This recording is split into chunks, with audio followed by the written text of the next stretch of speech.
Hello friends, today we will go to an interesting topic, that is diode. How a diode is fabricated or a p-n junction is fabricated, that is a part of your electronics subject. So, we should concentrate on the topic diode. So, we know what is p type material and n type material. P type material is p type substance is represented by the ion and a hole. Similarly, n type material is characterized by or represented by the ion and the free electrons. When the n type material is there,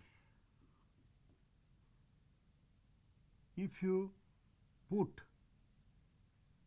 a p type impurity on it and heat it. So, this will melt, and on cooling the system will give you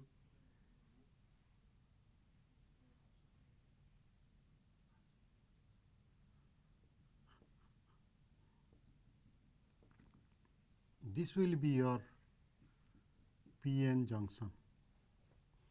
So, this way you can get the p type and n type material joined together.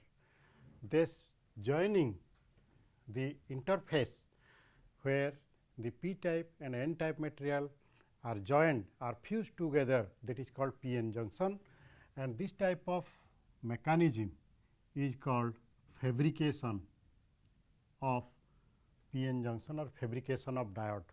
When it is fabricated,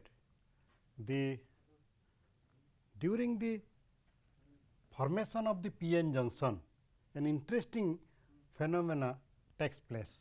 What is that phenomenon? You know, the p type and n type material are represented by this p type, this is negative ion and a hole, negative ion and a hole, negative ion and a hole. These are the presentation of the p type material.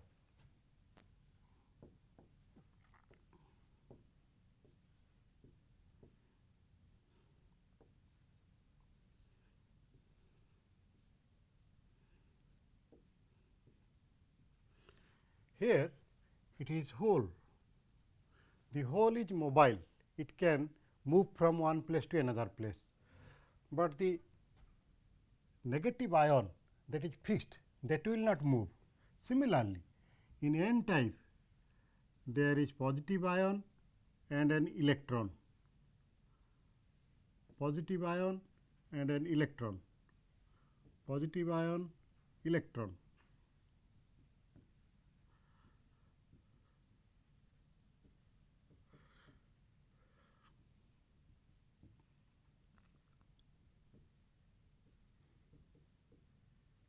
So, the picture shows how the p type material and n type material are presented by figure.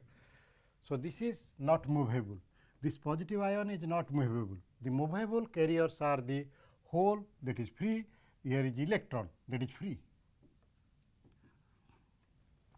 When the fusion takes place between p type and n type before formation of the p-n junction, what happens?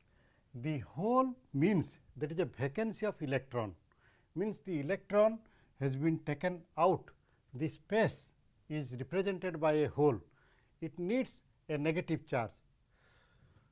So, when they are joined, p type and n type are joined, what happens?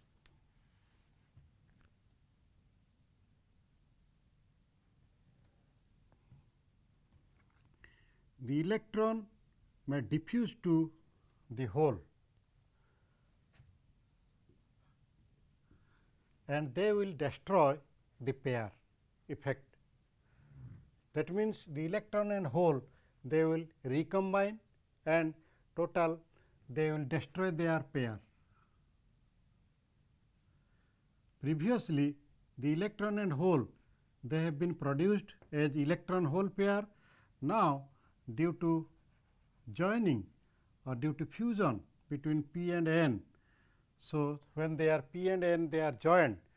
So, the electron can diffuse to hole and they will recombine and their pair will destroy. So, now again this hole may go and this electron they will recombine, this hole will recombine with this electron, this hole will recombine with this electron. In this way, up to certain extent this recombination will take place, this diffusion will take place. After that, what happens? You see the whole this region is now totally positive region, and this region is totally negative region. So, further if the hole will move, it cannot cross this region because it is highly positive region. The electron cannot move or cross this negative region.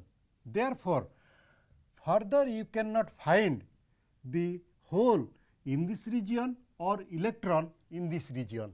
The free charge carriers will be depleted from this region. Before the p-n junction formation, the free charge carriers were there here. Now, after diffusion, you will not find any free charge carrier now in this region. This depleted phenomenon is taking place in this region. This is now charged region, and therefore, this region is known as depletion layer. This is called depletion layer because the free charge carriers are depleted from this region.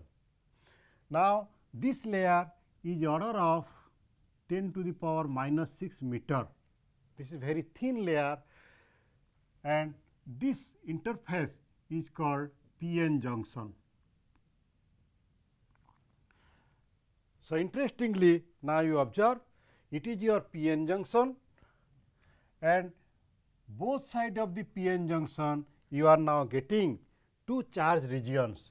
In the n side you are getting a positive charge region, in p side you are getting a negative charge region, and between these two charge regions will finally will give you the a layer which is charge layer, or you can call it a depletion layer, where the free charge carriers are not allowed, or there you cannot find the free charge carriers now.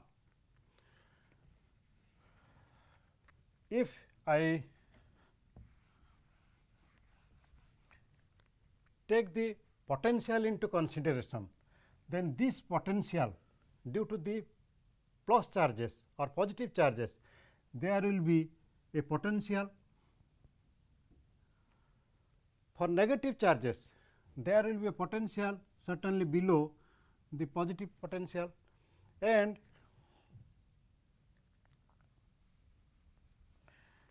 this potential, positive potential will be suppose at this level, the negative potential will be at this level.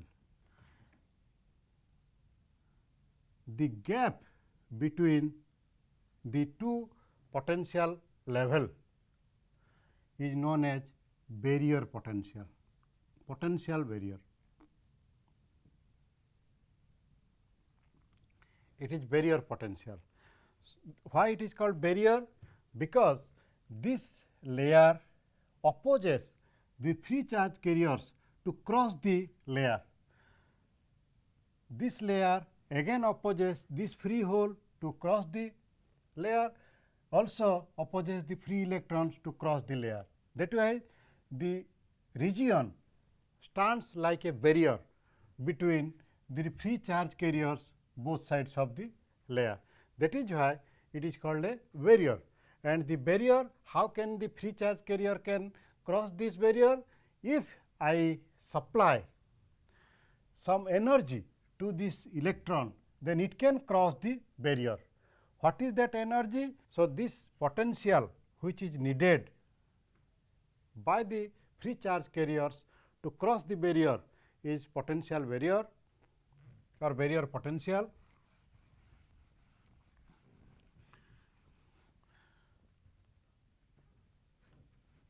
So, the p-n junction, when it is formed, it gives you a barrier.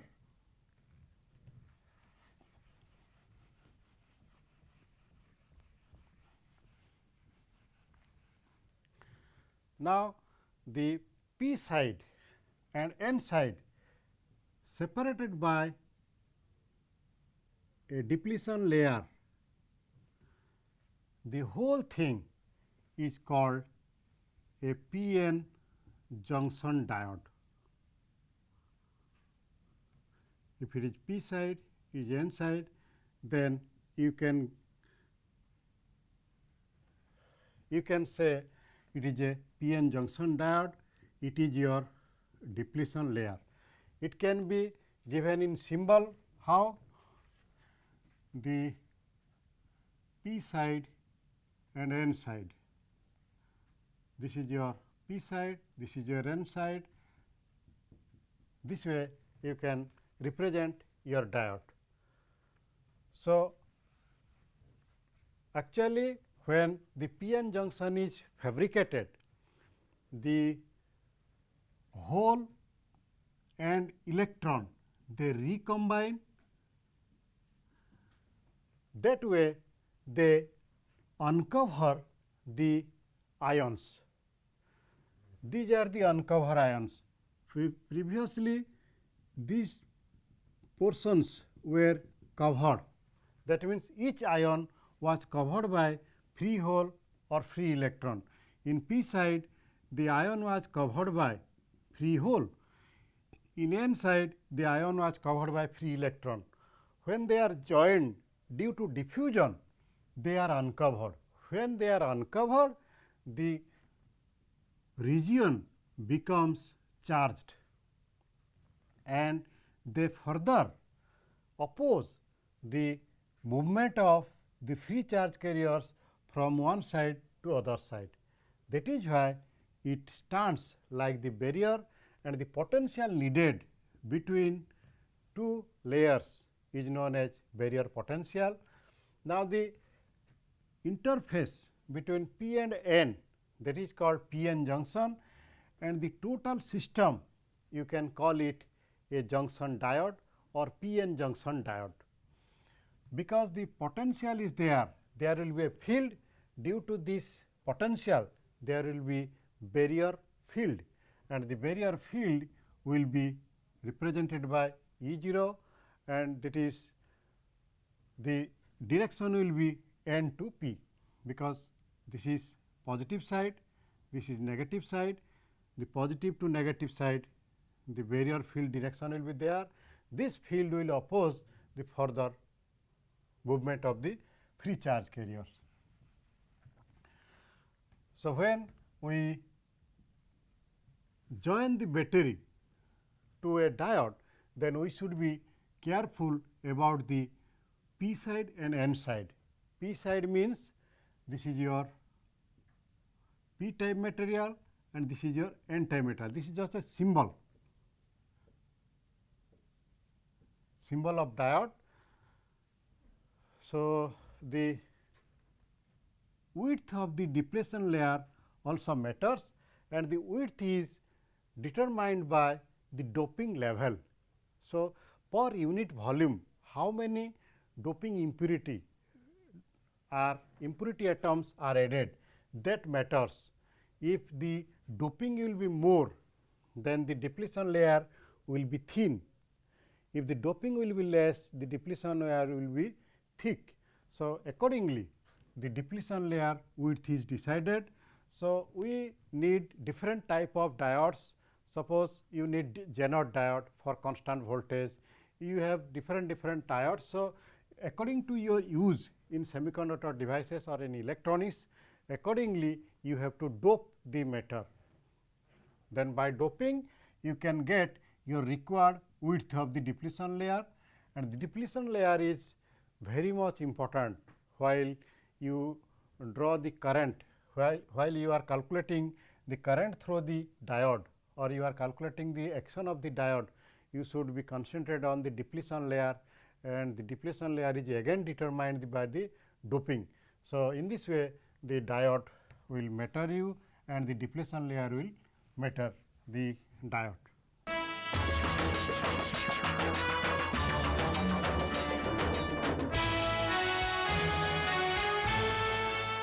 So, we know how it is manufactured or how p-n junction is manufactured, and when a p-n junction is fabricated, you automatically get a depletion layer about the junction, about the p and n, where they join about that junction, you get a layer, and that you call depletion layer.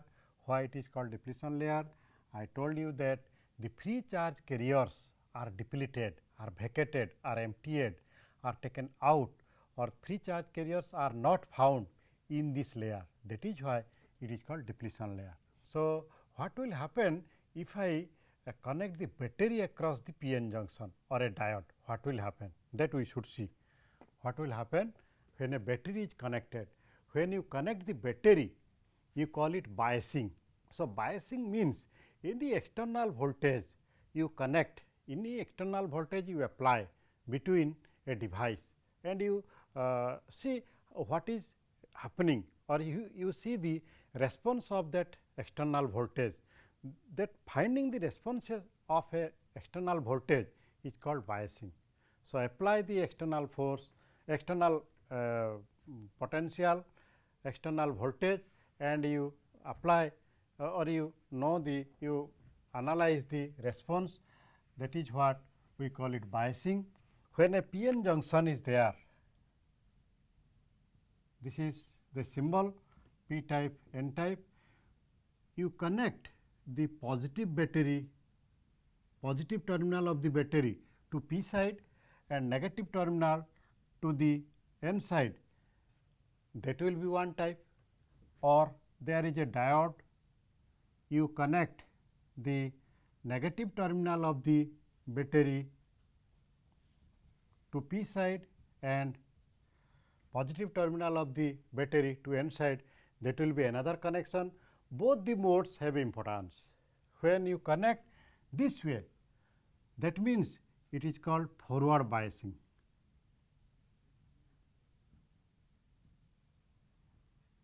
Forward bias. When you connect this way, n type, n end to p type and positive end to n type, that is called reverse bias. Both the modes have importance in our working. So, both the biases are taken into consideration. So, when it is forward bias, what happens? So, now you get positive and you get negative terminal being connected to p side and n side respectively. So, when positive terminal is connected to p side, what happens? The holes are shifted towards the junction. So, now you see it is your depletion layer. The depletion layer is between two dotted lines. So, this is your depletion layer.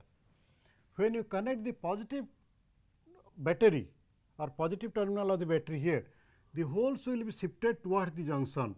That means, these ions were uncovered, they are not covered when the p-n junction is formed. Now, after biasing, forward biasing, what happens? The ions will get holes. Similarly, the ions will get electrons. That means, you see the number of uncovered ion. So, say here 6 ions they were uncovered. Now, due to biasing, the electron and hole they come closer to the junction. So, the number of uncovered ion will decrease. Previously initially they were 6, now they were 6 is 12, now they become 6. So, the number of uncovered ion decrease means now your depletion layer, it will be now your new depletion layer, it is your new depletion layer. So, by forward biasing the depletion layer width decreases. Similarly, when in reverse biasing, what happens? In reverse biasing, you make the n side positive and p side negative. So, the holes will be taken away from the junction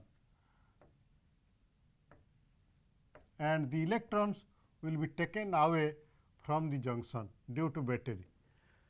That means, now you see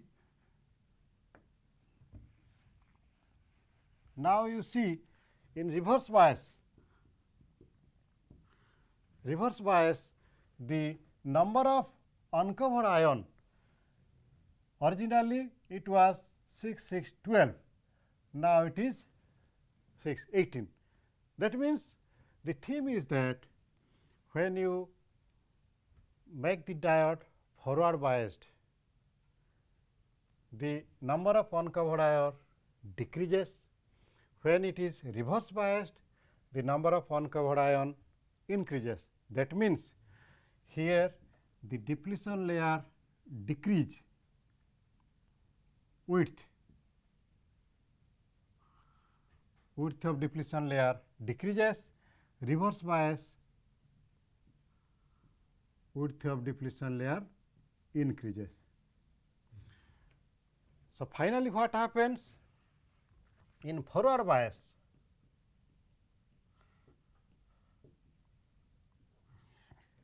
It will allow the charge carrier to cross the junction. Suppose the barrier potential was 0.7 volt, then you apply 0.7 volt battery, then the depletion layer will be finished or 0, then it will allow the current to flow. Supply the barrier potential battery equal to barrier potential, then your barrier will be avoided and the current can cross the junction. In forward bias, conduction possible, and the resistance, it will be 1 ohm to 25 ohm resistance. Forward resistance will be 1 to 25 ohm. But in reverse bias, the depletion layer again increases and increases due to the opposite connection of the battery. Therefore, at that time the conduction not possible.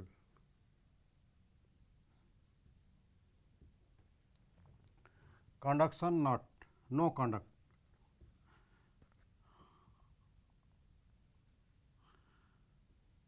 Not conduct, rather it will act like a open circuit. Suppose there is a diode, you make it reverse bias, now you can say that the circuit is cut, it is open. So, it is open circuit, no conduct, and the resistance will be very high. You cannot imagine. In forward bias, the resistance is about 10 ohm, 1 ohm, 20 ohm forward bias. The resistance is suppose R, that is called forward resistance, RF, diode forward resistance. But in reverse bias, it will be as much as 40,000 to 1 lakh.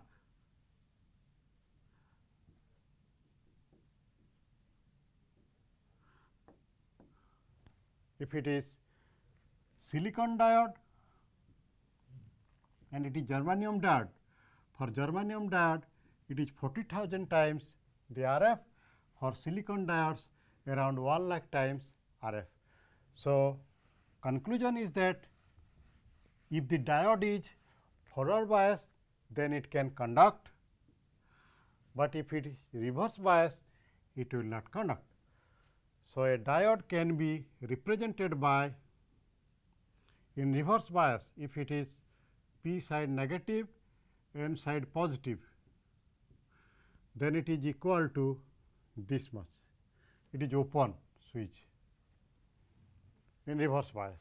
In forward bias, it will be represented by a small battery plus some resistance in forward bias. It is reverse bias. So, in forward bias,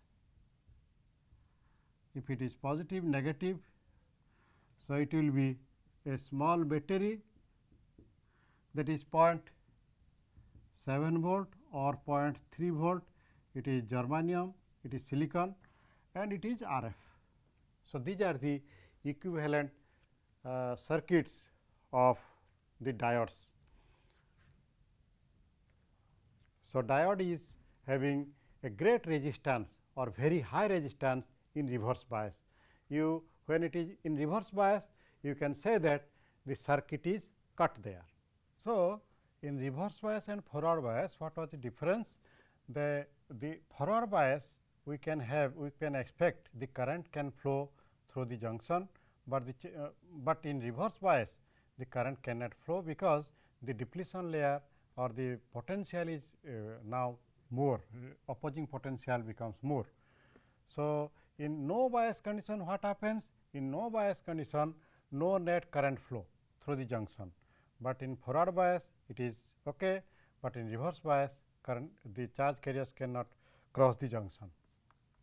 So, now we should discuss what happens when it is forward bias and reverse bias in detail. When we talk of the biasing etc., we are using battery, and we know when we talk of battery, we should talk of the current, we should talk of the movement of the charge, and here in p-n junction we have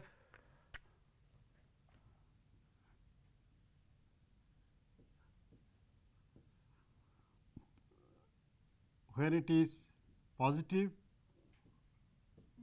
and negative, we call it forward bias. So, during forward bias, what actually happens? How the current flows through the forward bias? The current I, the potential difference V, they depend upon each other. In conductor, we know that V proportional to I or I proportional to V, but here they depend upon each other, but we cannot directly say that they are directly proportional. What happens actually? We should study in detail. The study is known as characteristics. Actually, the graph between voltage and current is known as VI characteristics, because we are taking the diode as our device. So, we can call it diode characteristics. The applied voltage between two ends of the diode is taken along the x axis, and the current is taken along the y axis. If it is germanium diode, you apply the voltage positive, negative, P n, you apply in 0 volt, the depletion layer will be there. In 0.1 volt, depletion layer will be decreased by 0.1 eV. in 0.2 volt it will be decreased by 0.2, but in germanium we know it is 0.3 volt. The depletion layer width is barrier is 0.3 volt. So, up to 0.3 volt it is not possible the carriers to cross the junction p-n junction. So, when it will cross after 0.3 volt they will start crossing the junction. Once they cross the junction, then only we can say that the current is flowing. So, for the flow of the current you should give at least 0.3 volt across the in forward bias across the diode made up of germanium. If it is silicon, then you have to supply at least 0.7 volt across the diode. So, you take the case of germanium, it is your 0.3 volt, then up to 0.3 volt means 0 volt to 3 volt there will be no current, because the depletion layer is there to oppose the flow of the free charge carriers. Once it is 0.3 volt, then the current will start and the current will increase exponentially. This is your graph. So, 0 to a no current, up to 0.3 volt no current. So, at 0.3 volt the current will 0.3 volt the current will start. It is for the germanium. If it silicon, then at 0.7 volt your current will start. So, this is called the VI characteristics in forward bias mode, or it is called forward characteristics. Similarly, what happens when it is reverse biased? I say when it is reverse biased, the depletion layer is increasing. So, when the depletion layer width is increasing, there is no chance of the charge carriers to cross the junction, but there are some minority charge carriers. For the minority charge carriers, the reverse bias is forward bias. Suppose electrons are the majority charge carriers.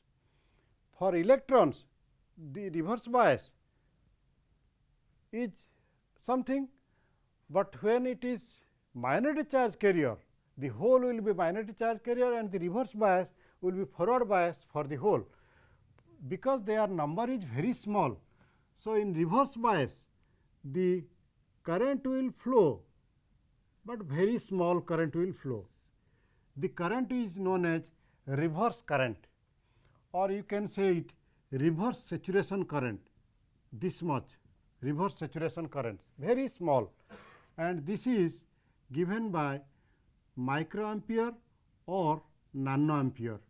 If it is germanium, it is microampere. If it is silicon, it is nanoampere. So, very small current, very small current will flow due to minority charge carrier, but due to majority charge carrier no current. You go on increasing the reverse bias, it is 5 volt, 10 volt means minus 10 volt, minus 5 volt reverse bias, minus 15 volt no current, minus 20 volt no current, minus 25 volt no current, only minority charge carrier current, very small current. When it is around minus 30 volt for germanium diode, what happens? A current will flow, and that is very huge current. How it is possible? When you are increasing the voltage, you are giving energy to the minority charge carriers. The minority, suppose the minority electrons, you are giving the energy to the minority electrons. You are increasing the voltage means you are supplying the energy to the electron. So, the speed of electron, the kinetic energy of the electron increases, increases, increases. When the kinetic energy increases, at some kinetic energy, the electron will be smart enough to break the bond of other electron, and it will snatch a electron from the bond. It will break the bond and release an electron. The released electron will again mix with the original electron, the previous electron, and the electron number will be increasing. Now, the electrons will be again accelerated with the high volt, because you are giving high volt in the reverse bias. So, their energy will be again increasing and they will again break other bonds. So, a time will reach around minus 30 volt for germanium, say. So, there will be a huge amount of electrons released by breaking the bond. By the covalent bond, the covalent bonds will be broken and the huge amount of electrons will be released due to that minority charge carriers, and they will easily cross the junction, because this reverse bias will be forward bias for them, and it is highly forward biased for the minority carriers, though it is reverse bias for the majority. Whatever we are taking, they are for majority charge carrier, but for minority charge carrier it is now forward bias. So, minority charge carriers, a huge amount of minority charge carrier will cross the junction, and this will give you a very high current, at sudden high current. The current will be increasing very suddenly, and this current is called breakdown current.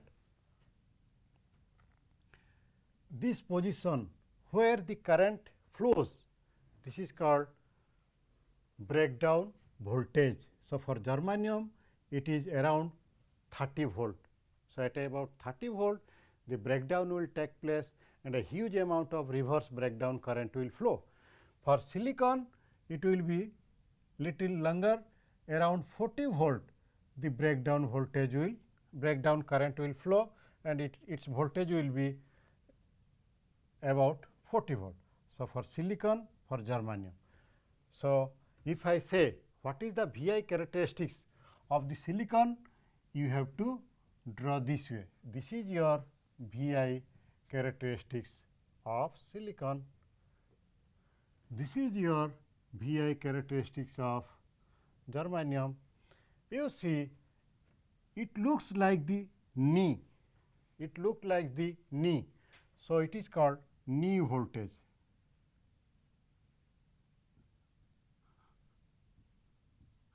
This 0.7 or 0.3 volt, they are called knee voltages.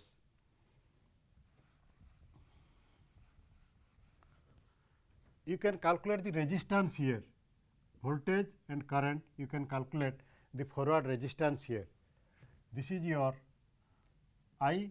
So, this is your delta I, this is your delta V. So, RF will be delta V by delta I.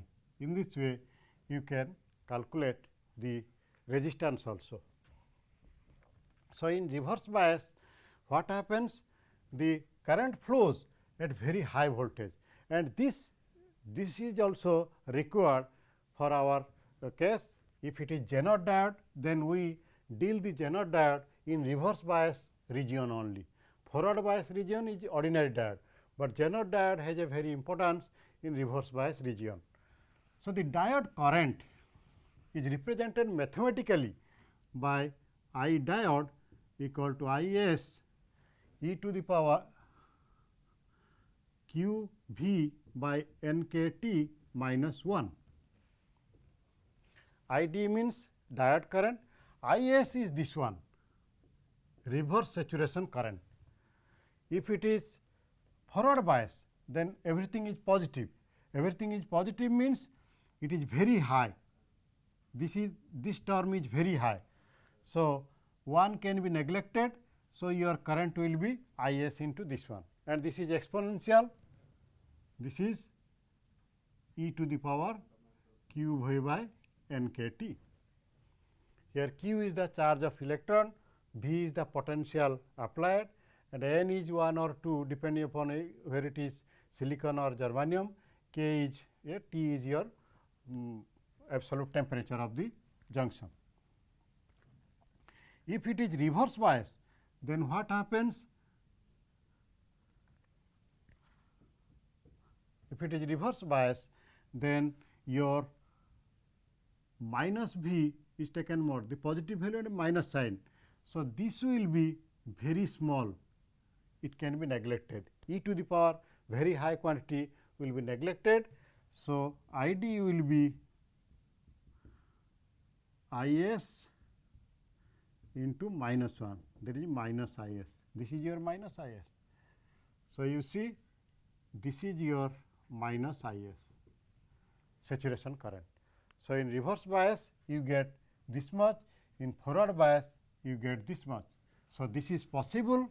In forward bias what happens? Suppose your potential barrier was V o, you apply V volt in forward bias, then your barrier will decrease. You apply the reverse bias, your barrier will increase. When you apply the force, when you apply the potential difference external voltage, then it is added, means barrier will be more than the normal barrier, it will be added in reverse bias and it will be decreased by it is applied. It will be decreased in forward bias. That is how we get the positive current here, it is negative current here in the other direction. The whole direction. So, in JENA diode, the voltage is not much more, within 6 or 7 volt the breakdown occurs, and that is taken to get a constant voltage for our domestic use. So, JENA diode has a breakdown voltage, but lower breakdown voltage because it is heavily doped, and for JENA diode the breakdown characteristics is important. For normal diode the forward characteristic is important. In this way we came to know how the current flows through the junction by across the junction in a diode.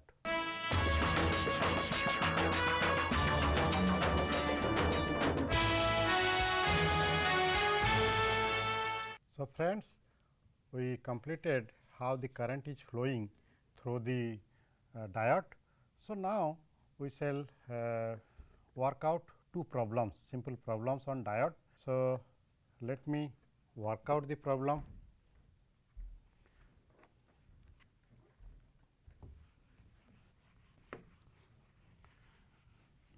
I have pointed out the equivalent circuit of a diode.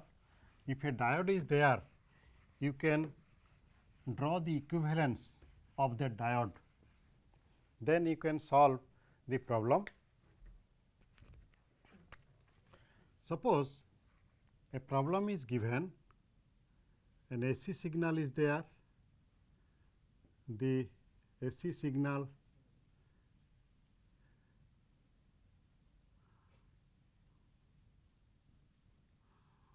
it is silicon diode, forward bias resistance is 10 ohm and the peak value of the AC signal is 20.7 volt. Then what will be the current and what will be the peak current and what will be the voltage dropped across this resistor? This is our problem. So, when it is AC, then peak value is given to be 20.7. So, the equivalent circuit will be such that only in positive half cycle the diode will work, in negative half cycle it will be reverse bias and it will be open circuit. So, only the closed circuit will work out the problem. So, now it is positive half cycle, say it is 20.7 volt. So, it is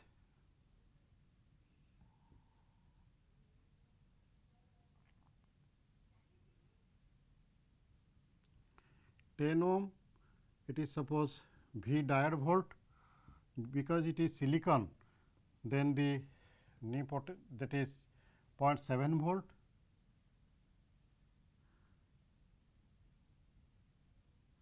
So, 0.7 volt will be utilized out of 20.7 volt to minimize the depletion width to 0. So, 0.7 will be, you say, you deduct the 0.7. So, now total EMF is your 20.7 minus 0.7 equal to 20 volt. So, now total EMF is 20 volt, total resistance, the forward resistance of the diode will come in series with the load resistance. This is load resistance, the total resistance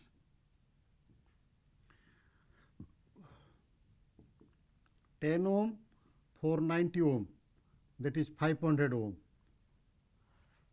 So, your peak current will be automatically total voltage by total resistance, I will be 20 volt by 500 ohm, that is 40 milliampere. This is your peak current, and the voltage across 490 ohm will be V equal to I R, that is 40 milliampere into 490 ohm, that you calculate, that will be 19.6 volt. This is your problem, the answer to the question. Now, we try another question. Suppose a voltage given is 7.6 volt and two diodes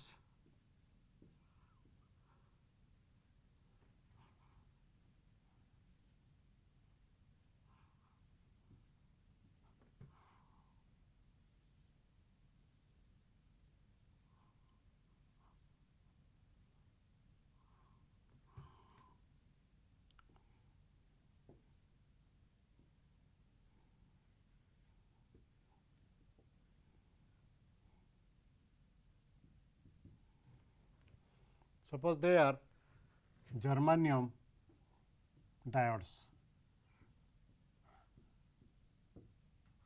and it is 7.6 volt, it is DC.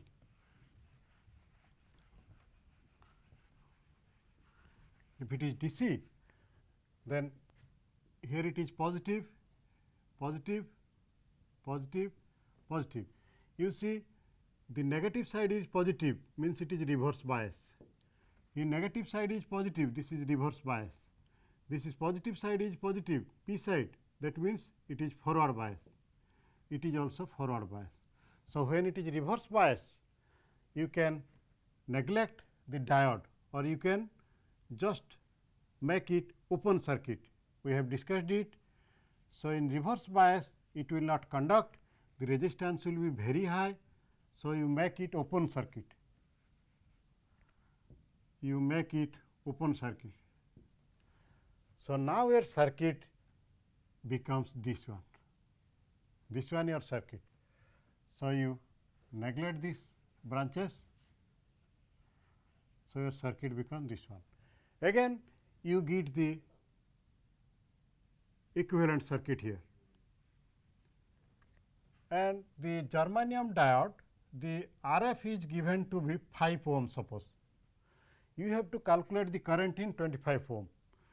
So, if RF is 5, then a battery will be there, that will be 0.3 volt due to germanium diode, and the RF will come in series, that is 5 ohm. Similarly,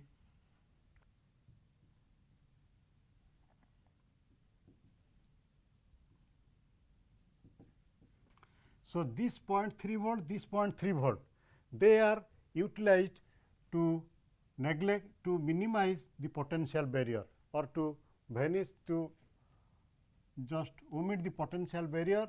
So, this voltage will be deducted. So, now 7 volt total available for current flow, and total resistance equal to 25 plus 5 plus 5 equal to 35 volt, 35 ohm total resistance. Now, the current will be total EMF by total resistance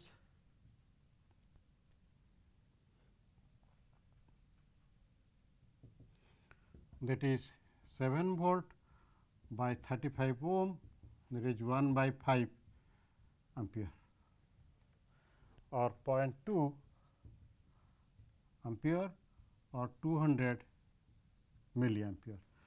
So, again when the diode is reverse bias, the diode is omitted because it is just open circuit. Here it is reverse bias, it is omitted. Therefore, only 2 diodes coming in our circuit. If 2 diodes are there, you have to again substitute its equivalent system for the diode, equivalent circuit for the diode, and you know the RF is given to be 5 ohm for each diode, and they are made up of germanium. If it is germanium, then you have to deduct 0.3 volt for germanium diode. For silicon diode, it would be 0.7 volt, previous problem. So, 0.3 volt will be utilized to make the depletion width 0. Here 0.3 volt again will be utilized to make the depletion width 0. So, to make the depletion width 0 or to allow the charge carriers pass through the junction, you have to lose 0.3 volt and 0.3 volt. Given 7.6 volt, 0.3 volt, 0.3 volt. So, 0.6 volt is deducted. So, you now get